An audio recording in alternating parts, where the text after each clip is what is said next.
Okay, here's another reason to use the fill series 1, 2, and then drag it down. This is a list of publishers. Some of them are old, some of them are new, some of them have merged together. But you notice that they're not in alphabetical order. Now, say you're given this list and you're asked to get some information on each of these publishers.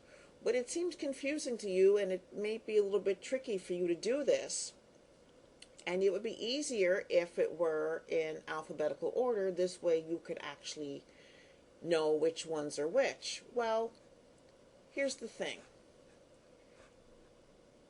We would like a way to, we can see that right now there are 14 of these. But what if the person says, well, I want this list back exactly the way I gave it to you in this particular format? So it's not going to be easy, but this is what we can do. I can click right here on column A. I can go right over here to insert and insert a column. Okay, I'm going to undo that. I can also right click with the mouse and insert an entire column. And there you go. So I have two ways that I've inserted a column. Now I can type in 1, press enter, 2, press enter, hold the mouse down on both those cells, move the mouse over to that little black square, drag it straight down, and now I have two columns. I have one with numbers, and I have a second column with information, with data. However, in doing this, what I'd like to do is to be able to sort this, go through it faster for me if it were in alphabetical order. Sometimes you've got to go according to how your brain works, not according to how other people think you should work. I've selected B1, as you can see here in the name box. I'm in cell B1, and I'm over here in sort and filter, and I'm going to tell it sort A to Z, and I'm going to click right there on A to Z. And now, look what we have. We have column B in alphabetical order. Adobe, Alpha, Borland, Brady, Hayden, Lycos, and so on, all the way down. So now we have them in alphabetical order, so now we can start working on whatever this information is supposed to be. But so that we don't get into trouble with that person, because remember, they want it in the same way that they gave it to us. Well, look at this. Look at what number 1 is. Number 1 is actually number 5. But now we know the order in which this list was. And when we finish, we can actually put this list back by simply clicking right here in cell A1, going back to the sort filter, and there we are.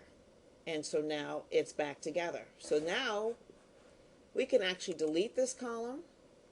I'm going to right click, I'm going to press delete, and there we are. And now all the information, everything is right back, but this time we've got the list back, and the other thing right here. Now, in the old days, some people like to manually, you'll see here, it gives you the width of the column, which is 8.4. However, some people like to drag it over. We don't do that anymore. Let's take it back to 8.43. Now what we do is we put the mouse in the upper right-hand corner of the column.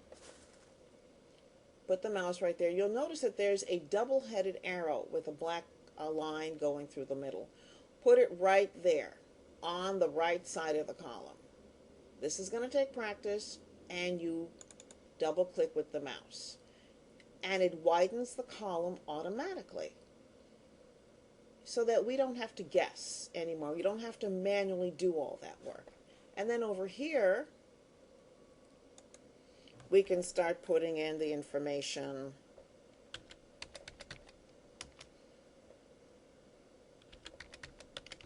that we need to, and do it that way. And again, let's insert a column. Let's press enter. After we've typed in our numbers, we're going to drag this down. We're going to click right here in column B1. We're going to go over to sort and filter. And now you see we've put our information in here, and you see already, now you understand why it's nice to understand how you can organize and rearrange things. So now all we have to do is go back to sort and filter till it's smallest to largest, and now we can say we've got this column selected. We can either do it that way, or we can do it right here. We can go to delete, and there we have it. And now when the person comes back, the information that they wanted is now in column B, and everything that you were working on. They'll never know how you put it together. That's not important. What was important was that you get the information back to them with Hayden Books at the top and ZD Press at the bottom.